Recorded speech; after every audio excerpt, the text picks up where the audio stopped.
Добрый вечер, вы смотрите программу «Якутия в деталях», с вами Петр Васильев. Сегодня мы вещаем не из нашей привычной студии, мы сейчас находимся в квартале труда, где и работает наша интерактивная выездная панель. Сегодня мы общаемся с гостями и участниками третьего федерального форума «Цифровой алмаз».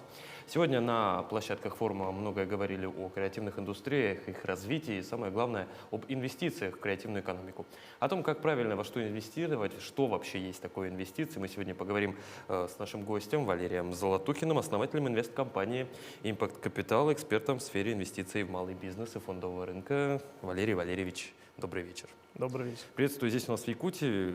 Насколько знаю, не впервые уже пообщались. Как ощущения от города, от республики, от цифрового алмаза? Ну, я сам человек с Ямала, 20 лет жил на северах. Холодом не напугать. Поэтому, да, холодом меня вообще не напугать. Вот завтра участвую в забеге, в экстремальном у вас здесь. Да, очень гостеприимно у вас, классно. Я всегда с удовольствием приезжаю. Ну, надеюсь, не последний раз. Вот. Ну, я тоже надеюсь, не последний раз, в том числе и на поля последующих форумов «Цифровой алмаз». В целом, если говорить о вот сегодняшних мероприятиях, как, на ваш взгляд, как специалиста, как специалиста по рынку инвестиций, для чего такие форумы нужны креативной экономике? Все-таки инвестиции — часть экономики. Ну, я считаю, что задача государства в целом и администрации, и, собственно, региона в частности, это создавать благоприятную среду для того, чтобы там частный бизнес, частные какие-то инициативы и люди с капиталом, инвесторы, они встречали друг друга и создавались новые предприятия, потому что государство от этого выигрывает с точки зрения создания новых рабочих мест, налогов, вот, и роста экономики в целом. И для этого, ну, мне кажется, что задача вот этой площадки, она именно в этом. И здесь я увидел много интересных ребят. Вот у нас как минимум 2 проекта мы ушли в переговоры сейчас. То есть у нас довольно высокие требования по именно уровню проектов. Ну, я рад был у вас здесь увидеть, например, Dodo Pizza. Я 7 лет был их акционером и их ранним инвестором. Вот. Я всегда ищу таланты, и поэтому вот такие мероприятия — это понятная площадка, которая притягивает талантливых людей, проактивных людей, где можно с ними познакомиться в одном месте, сэкономить время, послушать интересные питчи проектов, вот, ну и выбрать тех, с кем у тебя есть точки соприкосновения. Да. Сегодня, я насколько знаю, много говорили про венчурные инвестиции. Вообще у нас в республике про них много говорят. Давайте немножко подробнее о том, что такое венчурные инвестиции, во что это вообще вкладывается и на какой срок. Ну, есть крупные компании, которые на бирже торгуются, там все их знают: Газпром, Сбербанк, Лукойл там, и так далее, да, ВТБ, там, Тинькофф. А есть компании маленькие, которые еще до биржи они не дошли, но при этом это компании, которые способны расти на 50, 100 и более процентов год к году, причем много лет подряд.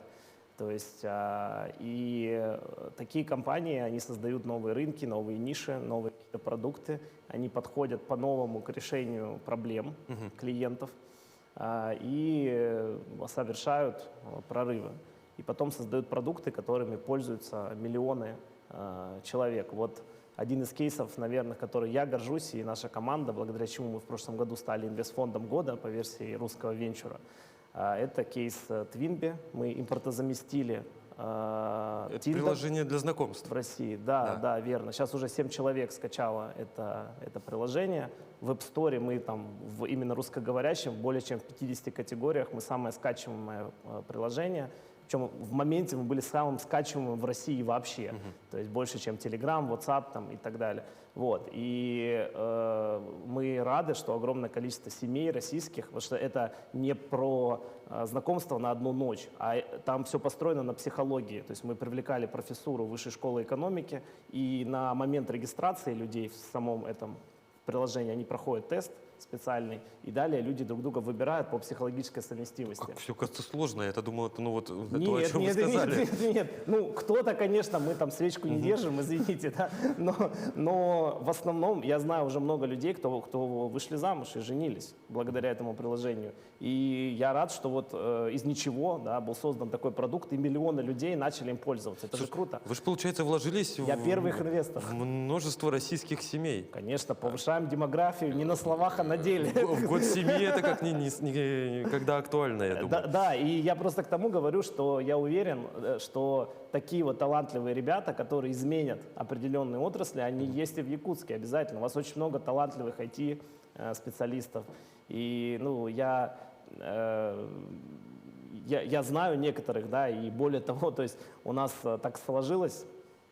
Вы вначале вот сказали про фондовый рынок.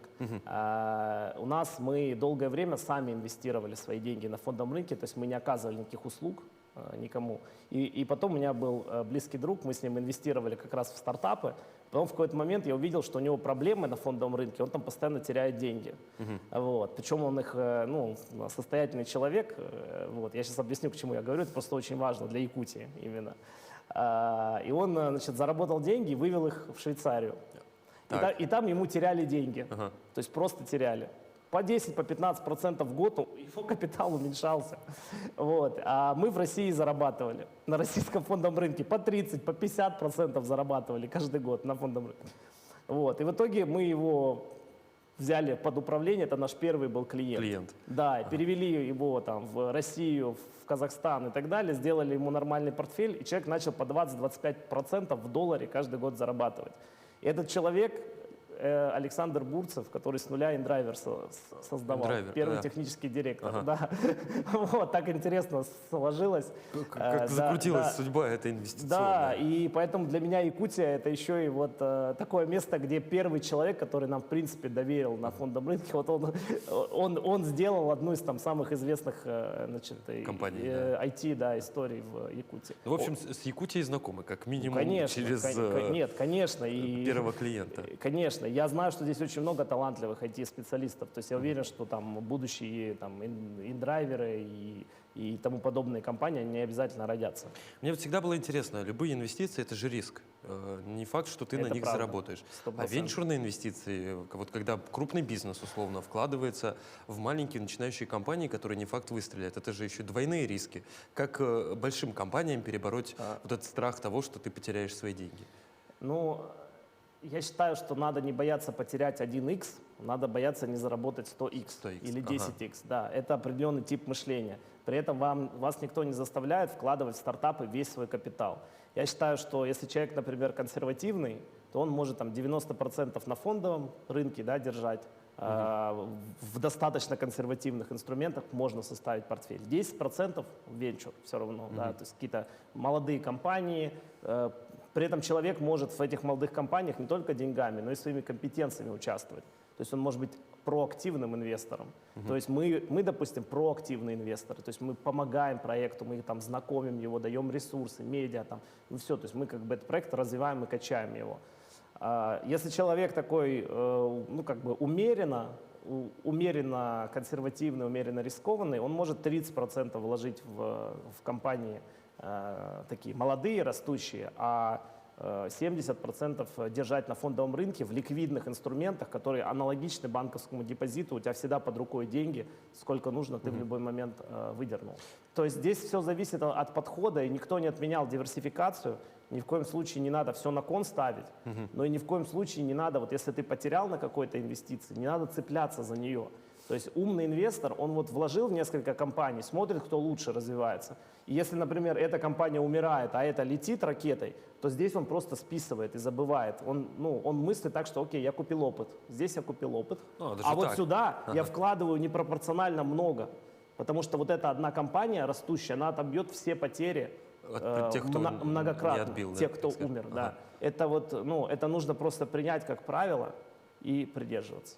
То есть никаких, вот я сейчас почему спрашиваю, потому что инвестиции, ну, на мой взгляд, не совсем профессиональные, я думаю, инвестиции бизнеса в стартапы и инвестиции одного человека, это же немножко разные риски. Одного конкретного, ну, человека, у которого есть деньги. Ну, у меня бэкграунд предпринимательский. То есть я сам строил компании, развивал, продавал. И вот только с 2017 года, то есть бизнесом я занимался с 2012 года, 2011-2012 год я начал. В 2017 году продал последнюю компанию, стал инвестором. И с того времени я сделал порядка 40 инвестиций. То есть примерно, ну сколько там, за 12 лет вот 40 инвестиций. Ну, по там 3,5 инвестиций в год. То есть вроде не так много. ну, 20% этих компаний умерло. А сколько? Вот. Да, 20% примерно. Вот. Ну, говорить о том, что я горевал долго, первое время да. Но потом я же развивался, я изучал, как нужно делать. То есть человек во многом страдает, потому что он себе это придумал, страдать. Вот какой я дурак, вложился, потерял. А сейчас я так вообще не мыслю. То есть я мыслю, я ищу возможности. Потому что на самом деле, когда ты находишь крутую компанию на ранней стадии, эта одна компания может сделать тебя состоятельным человеком. Вот, то есть, и вот туда нужно целиться. Но да, эта история не про спекуляции. Это 3-5 лет минимум. Нужно набираться терпения и уметь ждать, а в идеале вообще помогать этим бизнесам. И без разницы, вы инвестировали там условно как бизнес, как юрлицо. То есть сейчас мы инвестируем везде как акционерное общество. У нас АО, где есть я и есть еще 190 акционеров. То есть нас много. Вот. Но никто не мешает инвестировать и как физлицо, и как ИП. То есть какая разница? То есть можно инвестировать, не все люди знают, например, что прямо на компанию можно открыть, например, брокерский счет. И, От лица компании уже инвестировать? да, и дальше инвестировать на фондовом рынке от лица компании. Также сама компания, юрлицо, может купить долю в другой компании. Это абсолютно законная операция. И просто у тебя, как у предпринимателя, на балансе будет висеть доля в другом бизнесе. Ну, Уоррен Баффет, то есть что такое Уоррен Баффет? Вот я его вживую видел, кстати. Вот, то есть Уоррен Баффет построил компанию, главный продукт которой выбор других компаний. Его компания состоит из долей в других компаниях. Ну, то есть, вот, пожалуйста, отличный пример. Умно и хитро, я думаю. Да, умно и хитро, да. Валерий Валерьевич, я, когда готовился к интервью, я изучал, так скажем, портфели вашей компании, как это называется, Impact Capital. Для себя я вот выделил 3 основных направления. Это технологии, банки и производство. Ну, вот я не знаю, может, их сейчас больше, но вот, на мой взгляд, так показалось. Почему такой разброс? Почему именно этот выбор? Ну, при высокой ставке, как сейчас, да, ключевой, банки являются одним из тех, кто выигрывает от этого. То есть, потому что банки не спешат поднимать проценты по депозитам, или они начинают хитрить. То есть, вот тебе ставка высокая по депозиту, принеси мне денежки. Ты денежки в банк принес, а дальше там договор с кучей мелких пунктов. И в этих мелких пунктах, то есть, например, снял деньги заранее, все проценты потерял и так далее. То есть, они хитрят. С другой стороны, как бы банк это что за организация? Она берет у тебя деньги к себе на депозит, платя тебе проценты и выдает кредиты. А кредиты выросли колоссально. Особенно с последней поднятием колоссально. ставки. То есть что это значит? То есть депозиты выросли не сильно, и банки хитрят, чтобы не платить тебе проценты. А кредиты выросли очень сильно. Таким образом, маржа банка выросла. И банки сейчас одни из тех, кто выигрывает от всей этой ситуации. Вот. Нам с партнерами на 3 принадлежал 1% Банка Санкт-Петербург. Мы смеемся, что да, это крупный региональный банк. Значит, мы смеемся, что это наш первый единорог в портфеле. Потому что мы вкладывали в этот банк, покупали их акции по цене 20 миллиардов рублей за всю компанию. А сейчас банк стоит 170 миллиардов. То есть они выросли колоссально. То есть так стартапы не растут. Да, как вырастут банки. Да, а акции Банка Санкт-Петербург, если что, это не инвестиционная рекомендация. Причем это банк-то региональный. Да, но это публичная компания. Ее можно купить просто через приложение брокера. То есть любой человек мог это сделать, открыв себе брокерский счет у любого брокера и просто сделать то же самое и заработать там вечерную доходность. То есть фактически там 9 иксов за 4 года. Ну, все могли это сделать. То есть, да, нужно выбирать, нужно анализировать, нужно смотреть всю отрасль, смотреть, какие компании там более сильные. Как раз для этого люди и должны обращаться к профессионалам, чтобы люди им помогали, и при этом люди понимали, что эти профессионалы на их стороне, а не заинтересованы, чтобы комиссию с них побольше содрать. А что насчет недвижимости? Стали ли инвестировать больше, меньше? Коммерческая, там, некоммерческая недвижимость? Ну, на мой взгляд, недвижимость – это отдельный бизнес. То есть я знаю людей, кто зарабатывает на недвижимости, но они прям ведут там бизнес активный. То есть они покупают, делают редевелопмент, там ремонты, перепродают, активно ведут переговоры. То есть вот если так заниматься, на этом можно зарабатывать. Для пассивного инвестора, что вот просто вложил, недвижимость объективно на больших данных дает доходность даже меньше, чем депозит, особенно в текущих условиях. В общем, более замороченный, да? Я бы вообще не лез бы. То есть недвижку покупайте для себя. либо идите и занимайтесь бизнесом в сфере недвижимости. Но как пассивный инвестор нет. Потому что, ну, если это брать коммерческую недвижимость, вас там достанут проверяющие, вы должны быть активно этим заниматься, плюс доходность окажется меньше депозита. Меньше депозита. И расход еще, при скорее куче всего. геморроя и расхода времени и так далее. Если говорить про квартиры, там вообще плачевная доходность. То есть на квартирах доходность в долларе, если считать, чаще всего отрицательная. То есть в долларе просто человек ничего не зарабатывает, он как бы максимум сохраняет. Вот. А мы же говорим про заработок. То есть, а если человек хочет как бы зарабатывать, то я считаю, есть два нормальных инструмента. Это фондовый рынок, где, на мой взгляд, опять же, субъективный, но там мы это умеем делать и видим, как люди там зарабатывают хорошо, стабильно, с небольшими рисками, что ключевое. Вот. И при этом еще ликвидные деньги. Один момент ты недвижку, пойди продай по хорошей цене. А другой момент, когда у тебя деньги в приложении, ты их видишь, ты можешь в 2 секунды их вывести. Когда захочешь, да. Это очень важный параметр, да. И там нет никаких штрафных пеней, как за депозит с тебя сдерут, если ты заранее снимешь. Поэтому у меня вообще нет депозитов. То есть у меня есть просто деньги на жизнь, на карточке на моей, и все остальное в акциях. Вот. И прямые инвестиции. То есть на прямых инвестициях, вот на самой лучшей компании, ну, лучше всего приводить примеры. На примерах Безусловно. гораздо понятнее. У нас есть такая компания, как Техноред в портфеле. Она занимается роботами. Я был их первый инвестор на самой ранней стадии. Значит, я вложил туда 14 миллионов рублей за 20% этой компании. Значит, спустя год и потом еще я вытащил в общей сложности 55 миллионов из этой компании. То есть Спустя вложил год? 14. Спустя год я вытащил все, что вложил. На следующий год я вытащил еще. Итого вот за 2 года я вытащил 55. Но это не самое интересное. То есть я уже вне риска. Я вложил 14, забрал 55. Я могу уже просто, не знаю, отдыхать. Но у нас было 20%, а сейчас осталось 12%. То есть мы продали 8% в этой компании. Но за счет ухода иностранных игроков, японцев, немцев, освободилась огромная ниша емкостью больше 100 миллиардов рублей. Это ниша, по сути, конкурентности наших промышленных предприятий.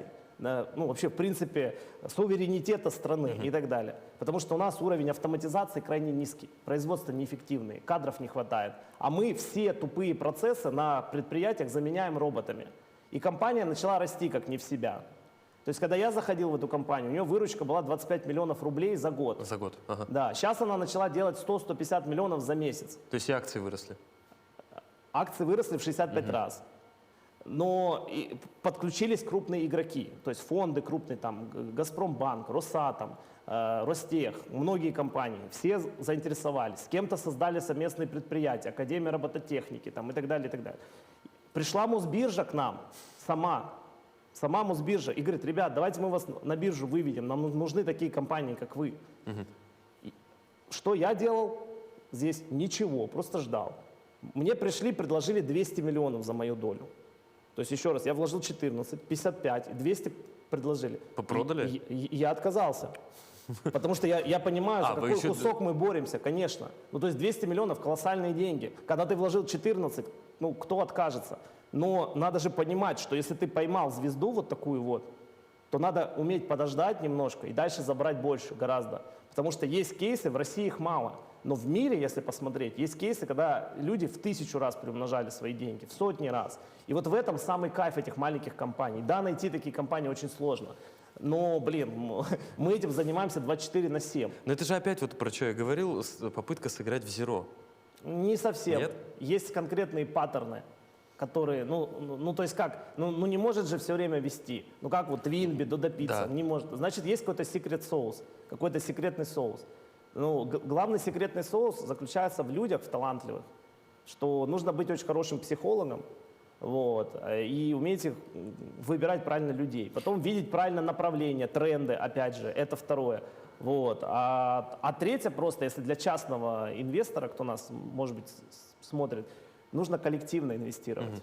Когда ты инвестируешь в группе людей, а не сам, правильных людей, то ты всю их экспертизу аккумулируешь разносторонне. Это третий секрет. То есть не нужно в одиночку пытаться, нужно вместе. Тогда это начинает работать. И ты отсеиваешь кучу проектов для того, чтобы как раз алмаз найти, в том числе и цифровой. Я предлагаю Да. к нему и вернуться, и сильно на лайфхаке не распыляться, чтобы не все подряд не начинали инвестировать. Все-таки Алмаз у нас цифровой, главная тема форума — это различные цифровые технологии, теми, которыми славится и Дальний Восток, и наша Якутия в частности. Как сегодня, на ваш взгляд, вот как инвестору вкладывать свои деньги именно в передовые технологические разработки, в кого поверить? Нужно ли здесь верить во всех подряд или вот пальцем в небо, условно, как это иногда бывает? Нет, ну, воронка хорошего управляющего — это там тысячи компаний ты отсмотрел, с сотнями вышел на переговоры, с десятками продвинулся на стадию проверки и штучно инвестировал. Ну, то есть у нас сейчас вообще 1-2 сделки в год, при том, что воронка там очень большая. То есть отбор реально жесткий, во всех точно не стоит инвестировать. Есть ли какие-то тренды вот в этих самых цифровых инвестициях? Допустим, вот насколько я знаю, в пандемийный период было популярно инвестировать в различные высокотехнологичные медицинские сервисы. Как сейчас обстоят дела? Но сейчас в России актуально, мне кажется, инвестировать во все, что связано с импортозамещением. Вот. Много ниш открылось, освободилось, можно инвестировать туда. На мой взгляд, нужно усиливать сильное.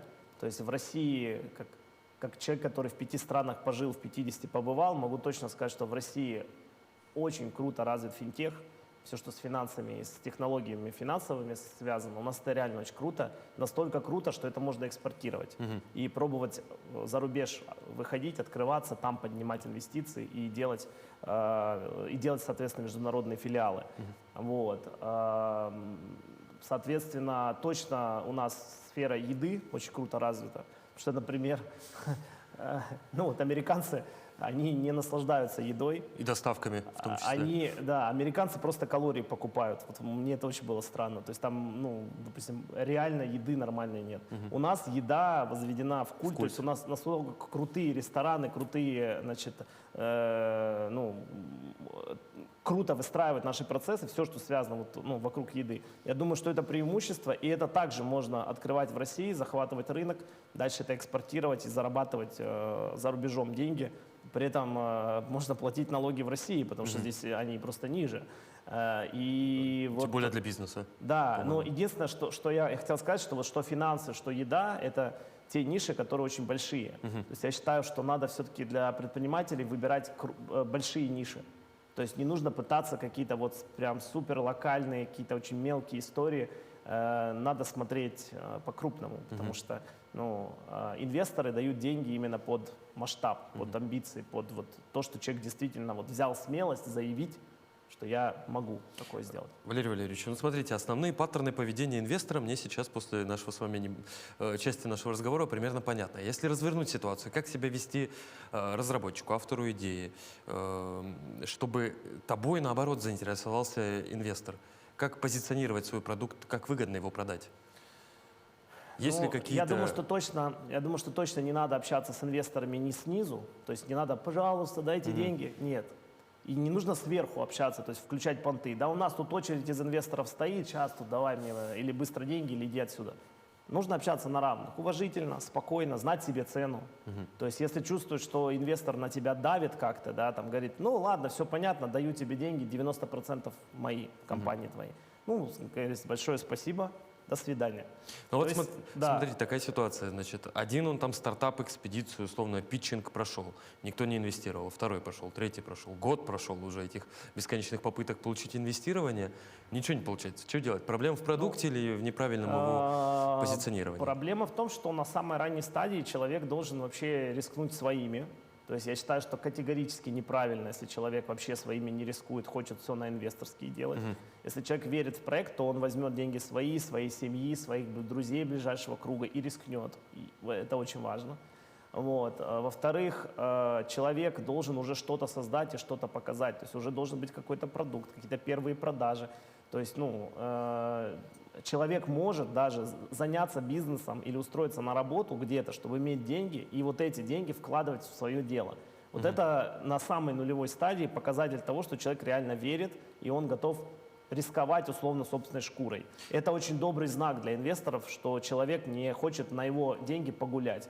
То есть инвестора тоже можно предупредить о том, что мы вот вложили там условно такой-то капитал. Это обязательно, обязательно. Это прям не то, что это нужно прям подчеркнуть. Это нужно сказать, что я вложил, а в идеале вложить вообще. То есть если человек верит, то есть он вкладывает в это дело, ну там практически все, что у него есть. Это вот прям, ну, для меня это, например, добрый знак. Потому что я всегда ищу каких-то таких вот марафонцев, фанатиков, я их так называю. Марафонец, потому что он не прыгает с темы на тему. Это инвестор может диверсифицировать. Предприниматель должен быть узко сфокусирован и готов много лет бить в одну точку. Вот если я такое вижу, что человек рискует собственными деньгами, деньгами семьи прям конкретно, что он долгосрочно бьет в одну точку, что он амбициозен, что ниша правильная, большая. Вот это такие основные вехи, ну, правильного стартапа, я бы так сказал. Вот мы уже назвали с вами несколько раз марафонцами тех, кого инвестируют. А почему вы называете их единорогами? Я сегодня пару раз услышал это выражение. Либо Ну, это, я так понимаю, портфель. Ну, это жаргон такой Откуда взялся? венчурных инвесторов. Ну, потому что единорог — это некое такое сказочное, редкое животное, да. Проекты, которые достигают капитализации $1 миллиард, да, их очень мало, таких проектов. И это может быть один на, там, ну, не знаю, даже не десятки, наверное, сотни тысяч, да, если не миллионы разных мелких компаний, которые либо обречены на банкротство, либо, соответственно, они ну, обречены на посредственность. Да. То есть быть маленькими, местечковыми, там, как-то кормить своего основателя, но никогда не стать крупной компанией. При этом уже накоплен опыт и тех успешных кейсов, и уже многие ученые разбирали по косточкам, почему вот этот кейс стал успешным. Естественно, что мы, как профессиональные инвесторы, мы эти паттерны постоянно ищем, собираем и пропускаем проекты через сито вот этих возможностей. И единорог — это просто, ну, определение, да, unicorn, да. Хотя, допустим, в, собственно, развитых странах там уже есть понятие декакорн. Это уже 10 миллиардов долларов. То есть условные капитализации они где-то девальвировали. И уже инвесторы сейчас крупные гоняются именно за декакорнами. Вот. Впрочем, кстати говоря, вот InDrive может стать такой компанией. Они близки. Думаете, так что, они стремятся к этому, да? Да, ну вот Тинькофф был декакорном, Магнит декакорном, вот если российские компании, Wildberries там близко. Вот, то есть это очень редко, но даже в России при относительно небольшом рынке, да, компании достигают таких оценок, очень редкие. Но это вот супер кейс. Инвестору для своей карьеры, чтобы стать одним из лучших там инвесторов страны и мира, достаточно одну такую компанию поймать. Но это, конечно, ну, не скажу, что это так же, как в лотерею выиграть, но вероятность этого где-то 5%, не больше. В общем, большая удача. Ну, и удача, и опыт, и насмотренность, работа. и поэтому очень важно коллективно инвестировать, чтобы была всесторонняя экспертиза. Валерий Валерьевич, у нас с вами не так много времени остается до конца. Я предлагаю сейчас обсудить такую тему, как популярность этих инвестиций у населения. Люди же начали вкладывать, ну не скажу, чтобы массово, но очень популярно, небольшими суммами, да, но зарабатывать. Соответственно, появились и мошенники. Что здесь главное помнить в инвестициях, чтобы не потерять вообще свои деньги, не отдать их чужому человеку? Ну, во-первых, не надо инвестировать, когда вас зовут просто друзья, вписаться в какую-то историю. Не надо инвестировать, если вы ничего не разбираете, не понимаете в этом бизнесе, вам там что-то рассказывают. Очень много сейчас обманов в криптовалютах, потому что там ты ничего юридически не докажешь вообще никак, ты просто виртуально отправляешь свои деньги куда-то там за границу и так далее. То есть виртуальная крипта сразу... Ну, крипта, там не, то есть для инвестора самый простой способ потерять деньги без относительно других рисков — это переплатить. То есть если я пуговицу снял и назвал ее Валера Коин, и там тебе за $1 или там за рубль продал, ты продал кому-нибудь вот оператору за 100 рублей, ты заработал сколько там, 10 тысяч этих, 10 тысяч процентов. Ничего себе, ну это разве ты гениальный инвестор? Нет, Нет. ты просто человеку как бы втюхал то, Воздух. воздух, да, что это не стоит. И в конце этой цепочки будет обязательно тот, кто потеряет. Поэтому такими инвестициями не надо заниматься. То есть это не инвестиции. Вот. А если человек, если человек понимает бизнес, в который он вкладывает, он понимает, на чем этот бизнес зарабатывает, что он делает, что он производит, какие услуги он оказывает, кому он оказывает. Он с клиентами пообщался, он с сотрудниками пообщался. То есть здесь очень сложно именно обмануть. Но иногда, конечно, бывает так, что обстоятельства оказываются сильнее, и просто бизнес закрывается. Всякое бывает. Поэтому для человека важно диверсифицироваться на 3, 4, 5 компаний, если мы говорим про вот эти прямые инвестиции хотя бы. Вот. Сейчас есть много инструментов, позволяющих это сделать. И в основном это связано именно с коллективными инвестициями, потому что отдельно взятый инвестор с небольшим капиталом в самые лучшие топовые проекты его просто не возьмут. Но в синдикате, в объединении с другими инвесторами возьмут. Поэтому вот этот инструмент является ключиком, который открывает двери для входа в эти проекты. В общем, думать дважды. Самое главное. Думать дважды Трижды и действовать в группе с профессионалами, с проверенными результатами. То есть всегда нужно смотреть только на результаты, кейсы. То есть если у человека много кейсов классных, он может быть вашим инвестсоветником, финсоветником. То есть, в принципе, в мире практика инвестиционного консультирования, она очень сильно развита. И у человека есть там свой врач, свой психолог и свой финансовый советник. Это всегда так. И, собственно, мы там очень долго шли к тому, чтобы стать инвестсоветниками. Мы получили аккредитацию ЦБ, это было очень нелегко. Вот, и поэтому я могу, в принципе, про инвестиции говорить законно на телевидении. И поэтому нужны просто грамотный инвестсоветник, грамотные люди, которые могут помогать не ошибаться. Потому что грамотный инвестсоветник, он в 2 секунды вычислит пирамиду. В 2 секунды. Там не надо никаких долгих проверок. В 2 секунды сразу понятно, мошенник там или пирамида. Все понятно. Я думаю, еще и здесь важная часть — это планирование. Вот в заключение, наверное, хочу спросить, чуть-чуть забегая наперед, я понимаю, что вы не экстрасенс, и предугадать все события невозможно, но смотрите, до конца года у нас чуть больше месяца. Да. 25-й. Да. Что есть какие-то тренды, тенденции, либо какое-то понимание того, во что можно будет вкладывать в следующем году? Как-то изменится картина? Ставку будут держать высокой, и, скорее всего, ее еще поднимут. До 23. Да, до 23, скорее всего. Экономики от этого, конечно же, хорошо не будет, потому что банки просто высасывают все деньги из экономики, все кладут на депозиты, и, собственно, инвестиции замирают. Но так долго не может продолжаться, и рано или поздно они будут вынуждены снижать ставку для того, чтобы оживлять экономику, потому что сейчас очень многие отрасли откровенно страдают, то есть там просрочки по кредитам и так далее. То есть это очень тяжелая такая ситуация. Вот. А как только ставка чуть-чуть снизится, фондовый рынок пойдет ракетой вверх. Там не то, что... То есть сейчас на депозитах больше 50 триллионов лежит. Как только эта масса двинется на фондовый рынок, я допускаю, что там будет удвоение, если не утроение. И вот этот момент бы хорошо не прошляпить для людей. Это первое. Второе, я повторюсь, что я считаю, что имеет смысл инвестировать в маленькие компании какой-то процент от своего капитала. Это могут быть предприниматели, с кем вам комфортно, приятно, понятные вам люди. Вот. И это нужно вкладывать на горизонт 3-5 лет.